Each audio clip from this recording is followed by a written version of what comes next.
Okay, hello everyone, welcome back to my channel. My name is Matt, and if you're new here, welcome on in.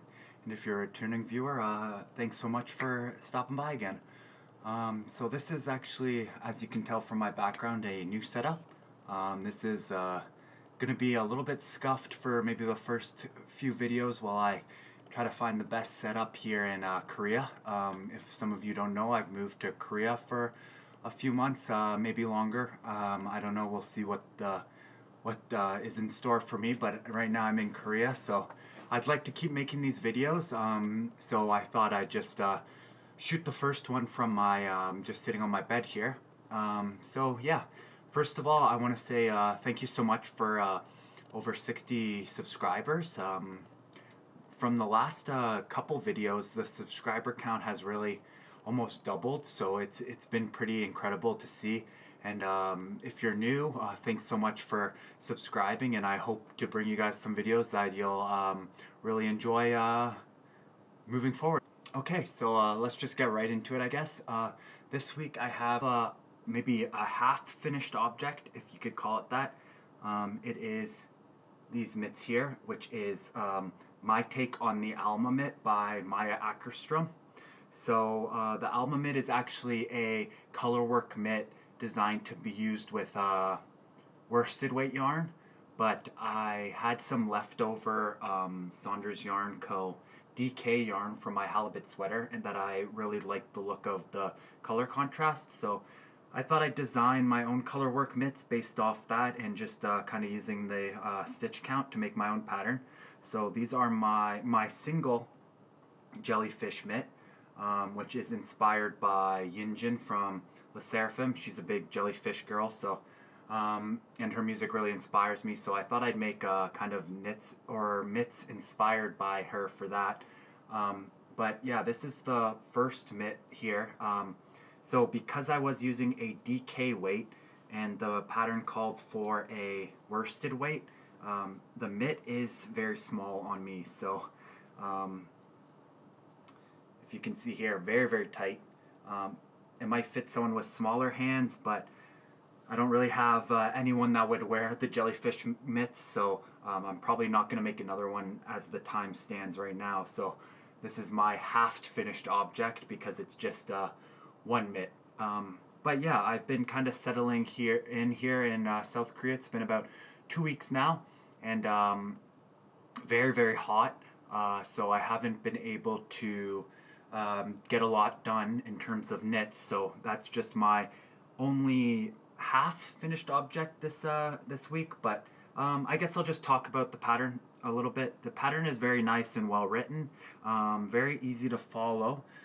Even though there is, for the color work part, it's a little hard to follow because it gives you one color work pattern or one color work chart to work for both mitts, where the thumb is superimposed on one or the other. So other than that, it's pretty easy to follow. I think it was just a little bit harder because my color work design is not symmetrical, so it really matters.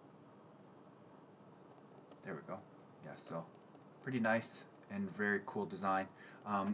Yeah, so I'm not sure how this will turn out in post, but the color in here is very bland, I guess, in blue toned, but I'll try to fix it a little bit. If not, I'll try to have a better setup moving forward, or each video I'll try to tweak a bit in order to make a better video. But yeah, that's my only half finished object this week. So moving on to works in progress.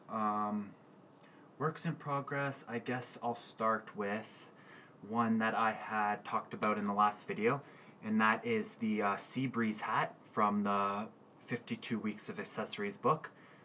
Here's how much I've done so far. Not too much at all, really. This was a knit that I brought on the plane, but I didn't actually end up working on this too much. I mainly worked on my Christmas sweater, which I'll get to in a moment. But yeah, I think in terms of the pattern, I'm almost done the brim here, and then I'd start working on the cables. But this one's taken a little bit of a back seat. to my sweater projects that I have for works in progress, which I'll show you guys now. My second work in progress is my Christmas sweater, which I had mentioned in the last video, and it is inspired by those twins who knit. I believe it was Jessica who had mentioned that she was thinking about making this sweater for her Christmas sweater, and I really loved the idea of it, so I thought maybe I would do the same and tweak it a little bit. And I also saw actually that Florence by Handmade by Florence was toying around with the idea of making this sweater for her holiday sweater as well, so it seems like it might become a very pretty popular pattern. But I've worked through the colorwork yoke. This was my main sweater that I worked on the airplane. So this is it here. It's on very small cables right now because I'm using a lot of the cables on my other sweater to hold stitches. So I can't really stretch it out too much, but I'll try to give you guys a good view of the colorwork yoke. So what I did for this one was I followed the same colorwork pattern, but I decided to change where the green was. It's supposed to be red, and they're supposed to be, and then I added some duplicate stitch flex in there for what's supposed to be like Christmas lights. So and then with the bows, I think it adds kind of a really festive look to it. So I did some duplicate stitch with some bright blue, some alternating red and yellow, and then there's a bright green in there as well. You can't really see with the shadow, but yeah, I think it turned out really, really well. I've never really had a sweater with a turtleneck or a high neck like this, so I think it looks a little funny when I put it on personally, but that's just because I think I'm not used to that kind of sweater. But yeah, I finished the colorwork yoke, and then I put the stitches on hold until I'm done my Doppio sweater, which I'll show you after this that I started working on. But I've really enjoyed this pattern, especially using, what am I using? I'm using the Peruvian from Filcolana, which is 100% Peruvian Highland wool, and you get 100 meters per 50 grams. So this is a worsted weight yarn, so I'm using that for all of these. I'm using the same worsted weight yarn held with a mohair, which is what the pattern calls for, and then it's knit on 6mm needles, so it's going by very, very quickly. I had finished about half the colorwork yoke on the airplane, and then I just finished the rest when I landed here, and then put it on hold for now. But yeah, that's my second work in progress. And then I will mention my striped vest, which I had mentioned in my other video, which was kind of a my take on the Stockholm slipover v-neck by Petite Knit. I haven't worked on that at all since I actually, let me check the video, because I can't remember if I have worked on it. I think I might have actually worked on it quite a bit. 1 second. Okay, so yeah, just checking my last video, actually, I have worked on it quite a bit. I believe I had just connected for the underarms last time, and this was kind of my main work in progress that I was working on while my other stuff was packed up, ready to fly over. So I've gone through the body quite a bit, and just, again, doing that repeat color work pattern that I had designed to change this one up a bit. And this is it here. So I think it's coming along really nice. I'm not really in any rush to finish this right now, because it is still very, very hot in Korea and very humid.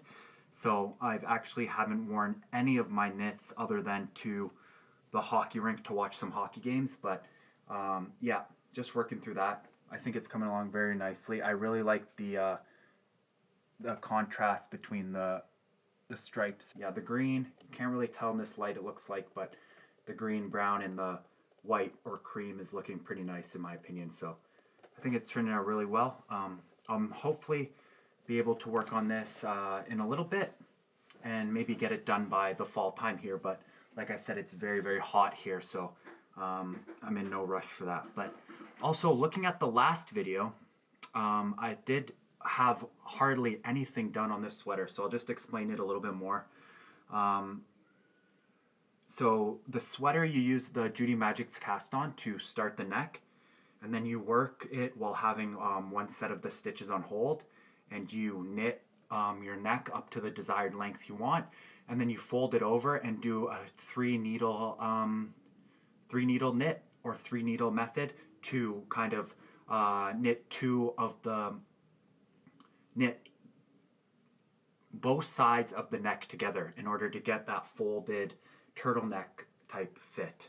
So I had never done that before, so it took me a little bit of getting used to, but it's definitely a cool technique, and then allows you to work straight from the turtleneck right into the hot or live stitches. So it saves you a lot of time for picking up and stuff like that, and I think it gives a nice rounded folded look.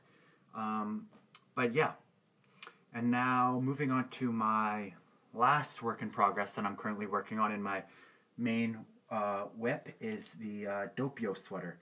So I had mentioned in my previous video that I joined kind of a knit along group for people that were going to rewatch Gilmore Girls in the fall and work on their Doppio sweater. And the Doppio sweater had been on my list of knits that I wanted to make for a long time now, so I thought it would be the perfect time to get it started. I am just finished the second sleeve here, if you can see. I don't know if it'll show all of it on camera, but I just finished the second sleeve and did the Italian bind off today, actually.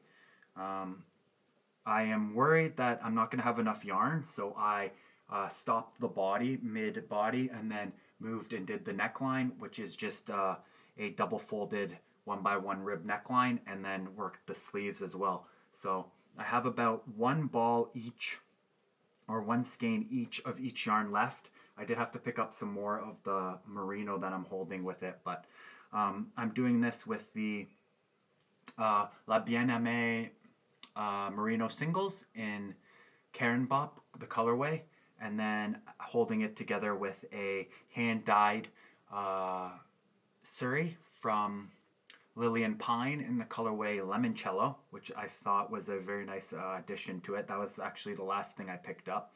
I was originally going to do it with alpaca lace, but the Surrey just adds a nice fluff to it, which I really enjoy. And then my third yarn I'm holding is a Knitting for Olive merino in the color Elderflower. So the pattern can either be done using a DK and a lace weight, or you can do two fingering weights held together with a lace weight, which is what I opted to. I'm really enjoying the pattern. I don't know if you can see, but the raglan increases and decreases here aren't straight down. It's supposed to go more with the flow of your body, so I think it is supposed to fit a little bit better than a typical raglan.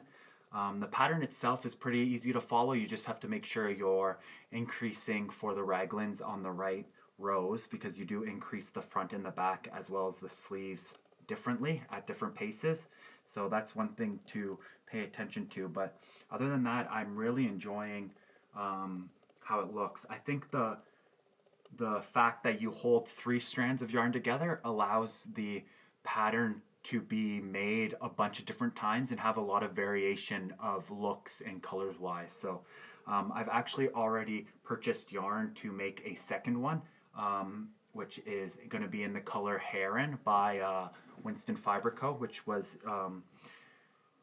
is a hand dyer in Ontario that I had to get my brother to order for me because she had a limited release and I was asleep here in Korea, so he ordered it for me, and I'm really thankful that he got four skeins. I believe 4 skeins for me is the perfect amount, because I have 3 skeins for the fingering in this, and I think I might not have enough, but 4 I think will be perfect. And then Paisley Knits is actually doing a Taylor Swift drop, and I really like the colorway she has for her All Too Well. It just really reminds me of kind of Sadie Sink from the music video, kind of maybe picking apples in the fall. So I might pick up some skeins for her drop, which is in a couple days for that, in order to make even maybe a third one of these, because I think the variegated colorway would be perfect for a very nice fall sweater with that colorway. But yeah, this is the Doppio. It's coming along. I'm hoping I'll have enough, just barely, but if not, I think the Surrey is the first thing that'll run out, because this is my last ball that I had to change first. So I'm hoping if this does run out, I can swap it for the alpaca lace that I was originally going to do, and use that for the ribbing. And maybe just the ribbing will be a little bit of a different color, and it might not be too noticeable. But yeah, if not, I'll maybe have to put it on hold, because I don't want to make it too short. But yeah, I'll have to maybe put it on hold, and then hopefully my family in Canada can send me some of the hand-dyed yarns that I'm missing, because this is from Alberta, I believe, and then the La Bien Aimée, I'm not sure. I might be able to find a shop here that carries it, but to find one that carries the Karen Bob colorway might be a little bit difficult. But yeah, I just just really love this pattern, and I'm hoping to make a lot more. I think if you're making it like as a gift for someone of a smaller size, it could go really quick, and you could get just kind of a nice gift to give to someone, because it's nice and warm, nice and cozy, and then depending on the yarn you pick could really represent the person that you want to give it to, which I think would be really cool. But yeah, I picked yellow for this one, and I'm really liking how it's coming along, and hopefully it'll be done for the fall, and I can wear it here in Korea with the change of the leaves here. But yep, just really enjoying this one so far.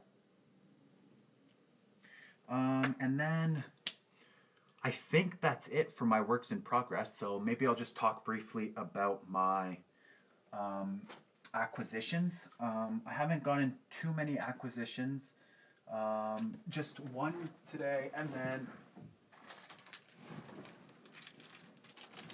I picked up a skein of yarn from Knitheim, which was a yarn store that I checked out today in order to pick up the Knitting for Olive elderflower merino balls. I picked up 2 more of these just in case, but they had a sale on this one here, and this was Feliz y Punto, and it is a hand-dyed yarn. It is a DK baby alpaca, and it's 70% baby alpaca, 20% seda. I'm not sure. I'm going to guess it's silk, but I'm not sure. It's in Spanish. And then 10% cashmere. But if you guys could feel how soft this is probably honestly the softest yarn I've ever felt. And it was like $15 off. I think it was like $30 for this skein. So for a hand-dyed yarn of this base, I thought was a pretty good deal. So I decided to pick it up, and this is in the color Squirrel. So I'm thinking about making a muscle burrow hat with this one. I think would be really nice for the fall, and really pretty and beautiful. But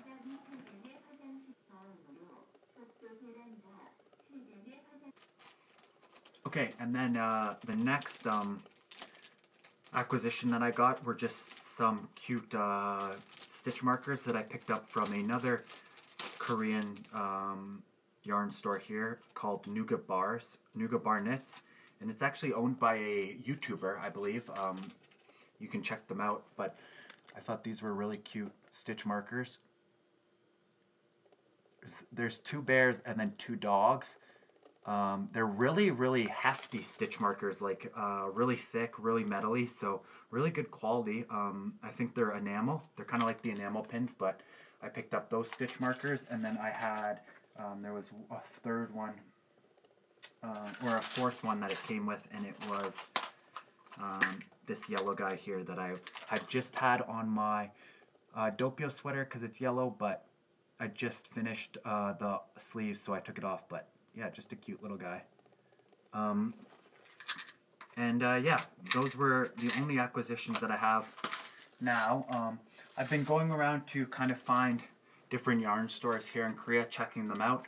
I've been making kind of mini vlog trip styles where I go check out the yarn store and get something to eat, and show in the video, kind of just in a Instagram short or Instagram reel or a TikTok video. YouTube shorts it has to be like a minute, and I don't know how you ever fit any information in a minute long video, so I've stopped trying to do that because I've had to like try to make the edit really short, really quick, and I don't think it captures it well enough. So I'm not making YouTube Shorts, but Instagram Reels and TikTok videos. If you want to follow me on TikTok or Instagram, you can check them out there. I've been really enjoying it and kind of going around and seeing all the different yarn shops. I found some really nice ones, but I haven't bought too much yarn just because I brought so much over, and I have so many projects already on my queue. But if I see something special like this one here, I'll pick it up for later. But yeah, if you want to follow me over on Instagram, and you can see from my knitting Instagram, which is linked in my description, you can watch those kinds of videos and see my pictures of my finished objects and stuff like that, with a little bit of drawings and some paintings. And then from there, you can even check out my photography Instagram, where I post and try to capture how I see the life here in Korea. So yeah, I've been posting some photos there if you want to check it out as well. If you're into photography, I have 2 accounts on there, and it'll be in the description for my knitting account, and then you can check out my what I call my photo diary from the description in my Instagram account. But yeah, sorry for the kind of scuffed setup. I'm actually like using a monitor to see me in the camera, but the monitor I think is only picking up like 2/3 of my camera, what my camera sees. So I'm not too sure how I'm gonna look in this video, but if it does look scuffed, hopefully I'll change it for the next one. But yeah, thanks so much for watching this video, and I hope to see you guys again. I'll see you in the next one. Bye.